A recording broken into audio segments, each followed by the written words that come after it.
Hello dear, how are you? I hope you all will be happy fit and fine. Dear, आज हम आपको present indefinite जिसको हम simple present tense भी बोलते हैं, आज हम आपको बताने वाले हैं इंग्लिश टू हिंदी और हिंदी टू इंग्लिश दोनों पार्ट्स में, और वो भी डिटेल में बताएंगे आपको, और केवल 10 मिनट में बताएंगे। देखिए हम कैसे बताते हैं आपको सिंपली प्रेजेंट टेंस या प्रेजेंट इंडेफिनिट। देखिए सबसे पहले होती है इसकी पहचान, जिसे बोलते हैं हम आइडेंटिफिकेशन। इस प्रकार के वाक्यों के अंत में ता है, ती है, ते हैं आदि शब्दों का प्रयोग किया जाता है। ता है, ती है, ते हैं, it words come in the end of in the type of sentences. Number second है इसका सहायक क्रिया, जिसे बोलते हैं हम हेल्पिंग वर्ब। इस प्रकार के वाक्यों की सहायक क्रिया डू और डज होती है। डू और does is the main helping verb is used in this type of sentences. Clear है? देखिए अब प्रेजेंट इंडेफिनिट के हमारे 4 पार्ट्स होते हैं। 4 पार्ट्स कौन कौन से होते हैं? नंबर 1 होता है अफर्मेटिव सेंटेंस, नंबर सेकंड होता है नेगेटिव सेंटेंस, नंबर थर्ड होता है सिंगल इंट्रोगेटिव सेंटेंस, नंबर 4 होता है डबल इंट्रोगेटिव सेंटेंस। सबसे पहला है हमारा अफर्मेटिव सेंटेंस। अफर्मेटिव सेंटेंस का वर्ब पैटर्न क्या होता है? Subject plus verb of the first form plus S और E S plus object and plus full stop. ठीक है, इसका नंबर 1 रूल है ही सी इट तथा एक वचन के कर्ताओं के साथ वर्ब की फर्स्ट फॉर्म में एस और ई एस का प्रयोग किया जाता है। Verb of the first form plus S और E S is used with singular subjects, that is he she it in this type of sentences. Number 1 rule इसका ये हो गया। नंबर सेकंड रूल है आई वी यू दे तथा बहुवचन के कर्ताओं के साथ केवल क्रिया की फर्स्ट फॉर्म का ही प्रयोग किया जाता है। Only verb of the first form is used with plural subjects, that is I we you they in this type of sentences. Clear है? आपको रूल समझ में आ गया ये? देखिए अब इसके एग्जाम्पल है, इसकी वह स्कूल जाती है, सी गोज टू स्कूल। वह स्कूल से आती है, सी कम्स फ्रॉम स्कूल। मैं तुम्हें अंग्रेजी पढ़ाता हूँ, आई टीच यू इंग्लिश। मैं हंसता हूँ, आई लाफ। वह हंसती है, सी लाफ्स। वह चिल्लाती है, सी क्राइज। वह गाना गाती है, सी सिंग्स ए सॉन्ग। इस तरह से हम काफ़ी एग्जाम्पल बोल सकते हैं अफर्मेटिव सेंटेंस के अकॉर्डिंग। देखिए अब इसको नेगेटिव सेंटेंस हम कैसे डिफाइन कर सकते हैं? देखिए नेगेटिव सेंटेंस में सबसे पहले सब्जेक्ट प्लस डू और does plus not plus verb of the first form plus object and plus full stop. देखिए इसका नंबर 1 रूल है ही सी इट तथा एक वचन के कर्ताओं के साथ डज नॉट का प्रयोग किया जाता है। Does not as the main helping verb is used with singular subjects, that is he she it in this type of sentences. Number 1 rule ये हो गया। नंबर सेकंड रूल है आई वी यू दे तथा बहुवचन के कर्ताओं के साथ केवल डू नॉट का प्रयोग किया जाता है। Do not as the main helping verb is used with plural subjects, that is I we you they in this type of sentences. ठीक है ना? नंबर सेकंड रूल हो गया नेगेटिव सेंटेंस का ये। नंबर थर्ड रूल का क्या है? देखिए इस प्रकार के वाक्यों में प्रत्येक कर्ता के साथ केवल क्रिया की फर्स्ट फॉर्म का प्रयोग किया जाता है। Only verb of the first form is used with all subjects in this type of sentence. ये हो गया हमारे नेगेटिव सेंटेंस के सब रूल्स फिनिश। अब है इनके एग्जाम्पल। इनके हमारे एग्जाम्पल कौन कौन से हैं? देखिए मैं गाना नहीं गाता हूँ, I do not sing a song. वह गाना नहीं गाती है, she does not sing a song. ठीक है, बच्चे शोर नहीं मचाते हैं, children do not make a noise. बच्चे पाठ याद नहीं करते हैं, children do not learn a lesson.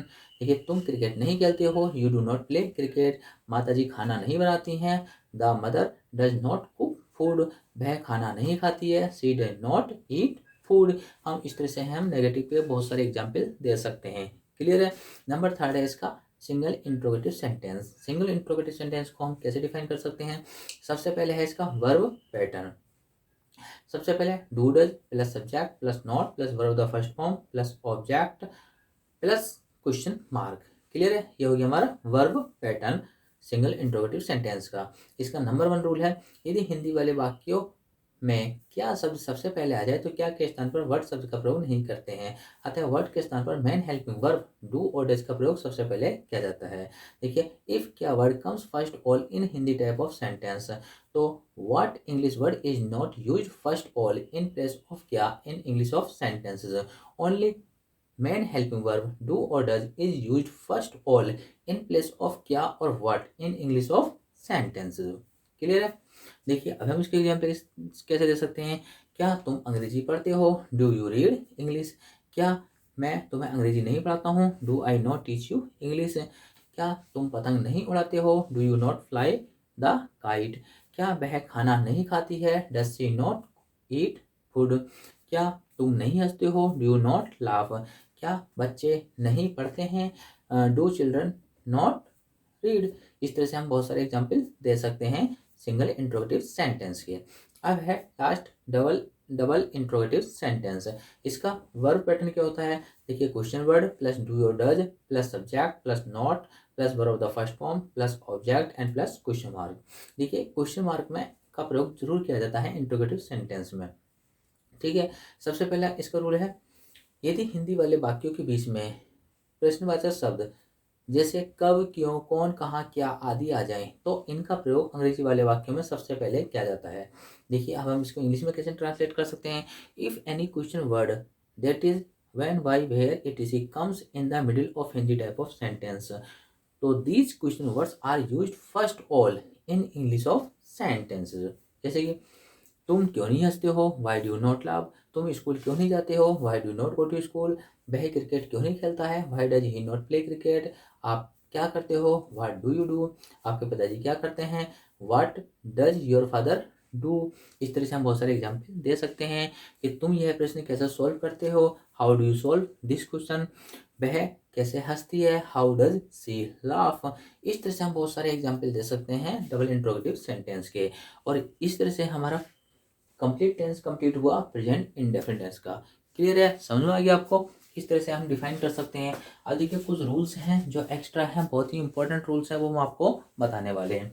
देखिए प्रेजेंट इंडेफिनिट या सिंपल प्रेजेंट, देखिए यदि किसी वर्ब के लास्ट में double S, S H, C H, O, X या जेड हो तो उनके लास्ट में ई एस जोड़ देते हैं। जैसे कि वर्ब है हमारी गो, गो को कर दिया हमने ई एस, देखिए ओ आ गया तो ई एस आ गया। कैच, कैच में सी एच कहाँ है, सी एच ये है तो क्या हमारा आ गया ई एस, कैचेस, समझ गए, ई एस कैच जुड़ता है। अब नेक्स्ट है, यदि ये वर्ड ना हो, यदि इन शब्दों का प्रयोग नहीं हो तो हमारे क्या आता है, केवल एस का प्रयोग किया जाता है। जैसे कि वर्क है तो क्या आ गया वर्क्स, जैसे ईट है, ईट में एस आ गया, देखो ये वाले वर्ड नहीं है तो हमारे क्या आ गया, केवल एस लगेगा। सिंपल बात है समझने का, यदि ये शब्द होंगे तो हमारे ई एस आएगा, यदि किसी वर्ब के लास्ट में ये शब्द होंगे तो ई एस होगा, यदि किसी वर्ब के लास्ट में ये शब्द नहीं हो, कोई अन्य दूसरे वर्ड हो तो हमारा केवल एस का ही प्रयोग किया जाएगा, जैसे कि इसमें एग्जाम्पल दिया है। समझ आ गया आपको। देखिए नेक्स्ट है आपका, यदि किसी वर्ब के लास्ट में बाई हो और बाई से पहले कॉन्सोनेंट हो तो आई एस का प्रयोग करते हैं। अब बाई के स्थान पर बाई को हटाकर आई एस का प्रयोग कर देते हैं। जैसे कि वर्ब हमारी मेरी, मेरी में हमने बाई हटा दिया तो मेरी में मेरीज हो गया। ऐसी स्टडी है, स्टडी में बाई हटा दिया तो हमने क्या हो गया, स्टडीज हो गया। क्लियर है, इस तरह से हम यूज कर सकते हैं। देखिए नेक्स्ट है बोबिल प्लस वाई, यदि किसी वाई से पहले बोबिल शब्द का प्रयोग किया गया हो तो केवल एस का प्रयोग करते हैं। जैसे कि प्ले है, प्ले देखो बोबिल है, ठीक है, बट बाई को नहीं हटाएंगे, यहाँ पर बाई को हटाया हमने और यहाँ पर बाई नहीं हटाएंगे, बाई के साथ हमने एस जोड़ देंगे। प्ले है तो प्लेज हो गया, डिले है तो डिलेज हो गया। क्लियर है, समझ में आ गया आपको। देखिए नेक्स्ट है इसका, देखिए सर्टेन एक्शन, यदि किसी वाक्य में निश्चित कार्य किया गया हो और वो अफर्मेटिव में हो, ठीक है ना, नेगेटिव इंट्रोगेटिव में नहीं हो, यदि किसी वाक्य में वो कार्य निश्चित किया गया हो तो वहां पे डू या डज का प्रयोग किया जा सकता है, डू या डज का प्रयोग किया जा सकता है इन अफर्मेटिव सेंटेंस। जैसे कि मैं गरीबों की मदद जरूर करता हूँ, I do help the poor, I do help the poor, या इस तरह से बोल सकते हैं I help the poor certainly.